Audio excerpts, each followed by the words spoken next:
یہ پاک صلی اللہ تعالی علیہ وسلم نے فرمایا میرے مومن کی عزت اللہ کی نظر میں کعبے سے بھی زیادہ ہے۔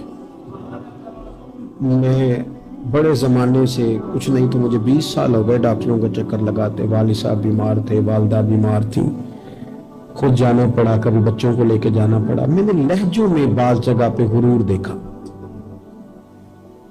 لہجوں میں، یعنی ڈاکٹر کے دو میٹھے بول نہ بندے کی طبیعت ٹھیک کر دیتے ہیں، لیکن وہ اس کے لہجے میں، اب چونکہ وہ ڈاکٹر ہے اور جناب مجھے تکلیف ہے، میں ذرا جلدی چیک کرانا، سب کو تکلیف ہی ہوتی ہے، سارے تکلیف سے ہی آتے ہیں، باہر بیٹھو دیکھ لیتے ہیں۔ علم اس کا نام ہے کہ دوسروں کو جاہل سمجھا جائے؟ علم اس کا نام ہے کہ آپ کو شعور ہی نہ آئے؟ علم تو آگہی سکھاتا ہے۔ اگر کوئی عالم ہو کر اپنی ماں کے پیر نہیں دباتا تو پھر اس کے علم نے اسے کچھ بھی نہیں سکھایا، اس کے علم نے اسے کچھ بھی نہیں بتایا۔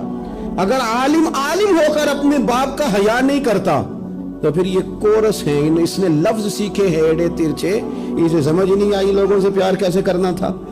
آپ کی چیزیں آپ کے اندر روشنی پیدا کریں، آپ کا شعور آپ کو تازہ کرے، ٹھیک ہے نا؟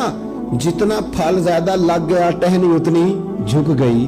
حضرت عبداللہ بن عمر رضی اللہ تعالیٰ عنہ اور حضرت عبداللہ بن عمر دونوں بیٹھے تھے۔ ایک صحابی ہیں عبداللہ بن عمر بن عاص رضی اللہ تعالیٰ عنہ، اور ایک سیدنا فاروق اعظم کے بیٹے ہیں جن کو عبداللہ بن عمر کہا جاتا ہے، دونوں بیٹھے تھے۔ عبداللہ بن عمر اٹھ کے چلے گئے تو عبداللہ بن عمر نے رونا شروع کر دیا، دیر تک روتے رہے۔ اللہ کرے کسی کو کوئی ایسا یار ملے جسے مل کے بندہ روئے۔ ایک باری میریاں اکھیاں چوں انہاں نے اتھرو پونجے سن، ہن تے چسکا پہ گیا رونے دا تے ہر ویلے آہو زاری دا۔ وہ چلے گئے اور انہوں نے رونا شروع کر دیا، روتے جا رہے ہیں۔ بچوں نے کہا کیوں روتے ہو؟ کہنے لگے یار وہ عجیب بات بتا گیا ہے۔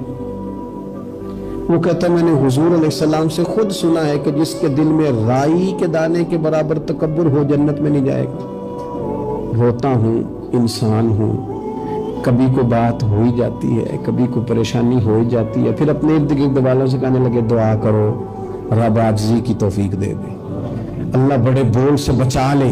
عزیز بھائیوں، مزاجوں کے اندر حضرت شیخ سعدی رحمت اللہ، میں نے کچھ لوگوں کو دیکھا ہے اگر کوئی نیک کام کر لیتے ہیں نا تو پھر وہ کہتے ہیں چونکہ میں نے کیا لہذا ساری دنیا فوراً یہ کرے۔ آپ یہ کیوں نہیں سمجھتے کہ رب نے آپ کو توفیق دی ہے تو آپ عاجز ہو جائیں اللہ کے بندے، آپ عاجزی اختیار کریں۔ وہ کہتے ہیں چونکہ میں کرتا ہوں لہذا میں اب اتنا بڑا آدمی ہوں تو فلانے بندے تو ٹھیک ہی نہیں۔ حضرت سعدی شیرازی کہتے ہیں کہ تہجد کا ٹائم تھا، پرانے زمانے میں نا لوگ مسافر اکثر رات مسجدوں میں آ کے گزارتے تھے، تو کہتے ہیں مسجد میں لوگ سوئے ہوئے تھے سارے، تہجد کا ٹائم تھا، میں تہجد کی نماز پڑھ رہا تھا، میرے والد بھی ساتھ تھے، تو میں نے اپنے ابا جی سے کہا یہ دیکھو کتنے بد نصیب ہیں، نفلوں کا ٹائم ہے اور یہ سوئے ہوئے ہیں، کتنے بد نصیب ہیں، میں تہجد پڑھ رہا ہوں، اللہ کر رہا ہوں، یہ سوئے ہوئے ہیں۔ تو فرماتے ہیں میرے والد کہنے لگے کاش تو بھی سویا ہی رہتا، لوگوں کے کپڑے تو نہ پھاڑتا، کاش تو بھی، تیرا سونا ہی بہتر تھا، اس تہجد سے تو سویا ہی رہتا تو بہتر تھا، کپڑے تو نہ پھاڑتا لوگوں کے۔ اور خدا کے بندے اگر تو نے پڑھی ہے تو تیرا اور رب کا رشتہ ہے، اس کی بنیاد پر تو دوسروں کو حقیر جاننے لگ گیا ہے، اس کی بنیاد پر علم پڑھے دا مان نہ کریے ماتا کی میں پڑھیا، او جبار کہار کہاوے متے روڑ دے میں دودھ کڑیا۔ تھوڑا سا اپنے طبیعت میں عاجزی پیدا کر۔ یہ تو دیکھیں نا کتنے بڑے بزرگ ہیں، حضرت فضیل بن عیاض، 60,000 لوگوں نے حج کیا، حضرت کے بھی وہ حجوں میں بہت 21واں 22واں حج تھا۔ کسی نے پوچھا حضور اس سال حج کے بارے میں آپ کا کیا خیال ہے؟ تو آپ فرمانے لگے جتنے بھی حاجی آئے سارے نیک تھے، حج ضرور قبول ہوگا، اور اگر کسی وجہ سے کوئی کمی رہ گئی تو وہ میری نحوست کی وجہ سے رہ جائے گی، اس لیے کہ ان میں سب سے زیادہ گناہگار میں ہی ہوں، میری وجہ سے کوئی رہ گئی تو رہ گئی، ورنہ تو امید ہے خدا فضل ہی فرمائے گا۔ آپ کے مزاج میں جب عاجزی ہوتی ہے کہ نا، اگر آپ کسی مقام پہ فائز ہیں تو وہ تو اللہ نے دیا آپ کو، تو اب تو آپ کو اس مقام پر جا کے بھی عاجزی ہی کرنی چاہیے تھی، اور اگر آپ وہ عاجزی نہیں کر رہے تو اس کا مطلب ہے آپ بہت ساری خطاؤں کا شکار ہیں۔ ہمارے زمانے میں نا ایک رواج آیا ہے کمزوریاں بیان کرنے کا، اور کمزوری اکثر وہ بندہ بیان کرتا ہے جو اپنے آپ کو کچھ سمجھتا ہے۔ لوگ ایک دوسرے کی کمزوریاں ڈسکس کرتے ہیں، بلکہ پہلے تو لوگ لوگوں کی کمزوریاں بیان کرتے تھے، اب جماعتیں جماعتوں کی کمزوریاں بیان کرتے ہیں، اب پارٹیاں پوری پارٹیوں کی کمزوری بات اتنی اجتماعیت تک چلی گئی کہ سوچے محدود سے محدود تر ہو گئی۔ اللہ تعالیٰ نے ایک دفعہ حضرت موسیٰ کلیم اللہ علیہ السلام سے فرمایا کہ آپ کی قوم میں جو سب سے نیک آدمی ہے نا اسے ڈھونڈ کے میری بارگاہ میں لائیں۔ حضرت موسیٰ علیہ السلام نے نا جس کو سب سے زیادہ نیک سمجھتے تھے اسے اللہ کے حضور پیش کیا، مالک یہ سب سے زیادہ نیک ہے، جسے حضرت موسیٰ کلیم نیک کہے، وہ کتنا کو نیک ہوگا؟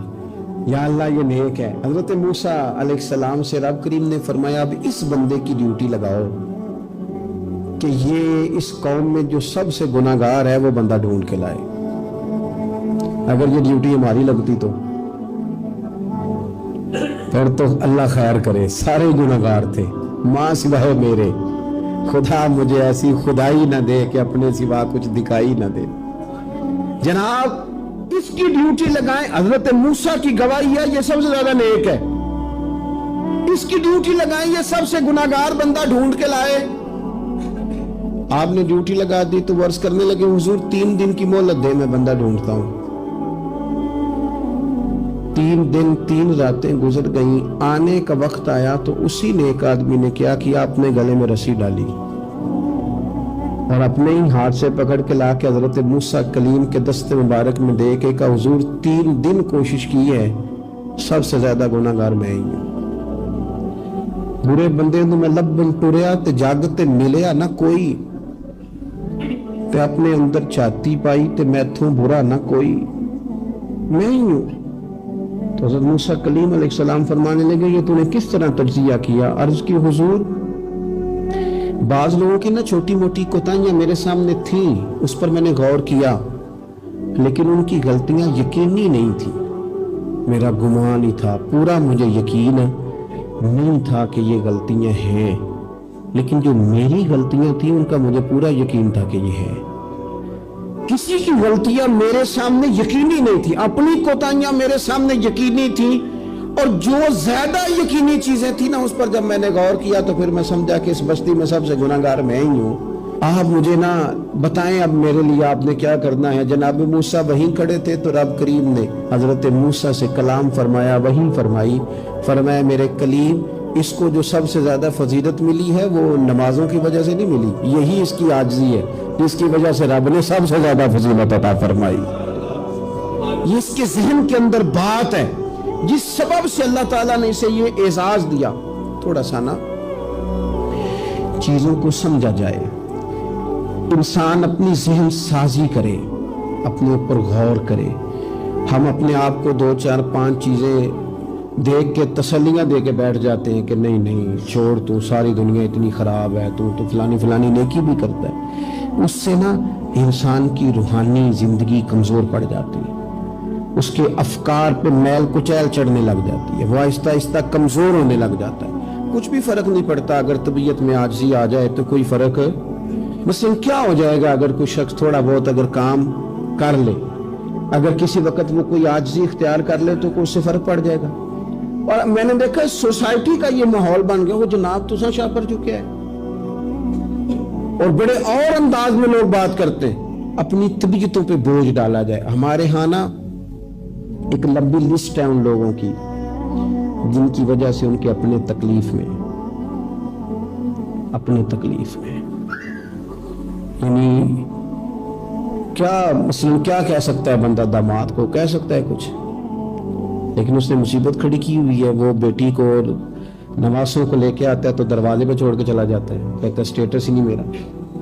میں ایک جنازے پہ چلا گیا تو قبرستان میں ایک فیملی میں کسی کا انتقال ہو گیا، تو قبرستان میں ان کا داماد اپنے بردر ان لا سے سالے سے کہہ رہا ہے کہ وہ تم نے تو اپنے ابا کی قبر پہ تختی بھی نہیں لگائی، اتنے بھائیوں تختی بھی نہیں لگا سکتے.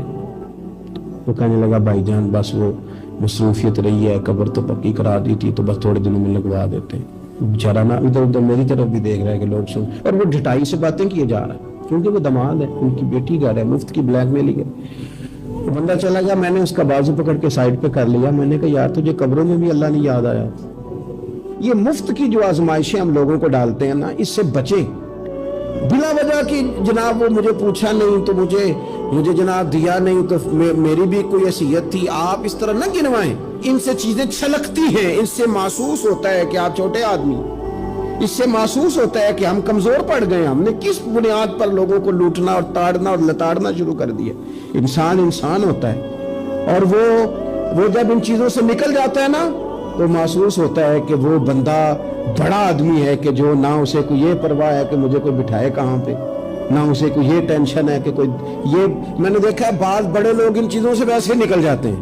حضرت عمر رضی اللہ تعالیٰ عنہ مال غنیمت کا اونٹ گم ہو گیا تو تلاش کر رہے تھے, تو ایک بندے نے کہا کسی غلام کو کہہ دیتے. فرمانے لگے میں بھی تو غلام ہی ہوں, میں بھی تو اپنے محبوب کا غلام ہوں, کسی غلام کو کہہ دیتے. اس کا کیا مطلب؟ اس لیے اس تکبر سے اپنے آپ کو بچا کے لوگوں کے لیے آسانی کی جائے, اپنوں کو پیار دیا جائے, اپنوں کو محبت دی جائے. جب آپ کسی سے پیار کریں گے, اعزاز دیں گے, تو اس میں محسوس ہوگا کہ ہماری اپنی بھی کوئی شان ہے, عظمت ہے, ہم وزادار ہیں. دیکھیں میرے نبی پاک صلی اللہ تعالیٰ علیہ وآلہ وسلم کے صحابہ حضور کا اتنا ادب کرتے تھے کہ نبی پاک صلی اللہ علیہ وسلم کے دروازے پر نہ پوری ہتھیلی سے دستک نہیں دیتے تھے, انگلی کے پوروں سے, ناخنوں سے. ادب ہے.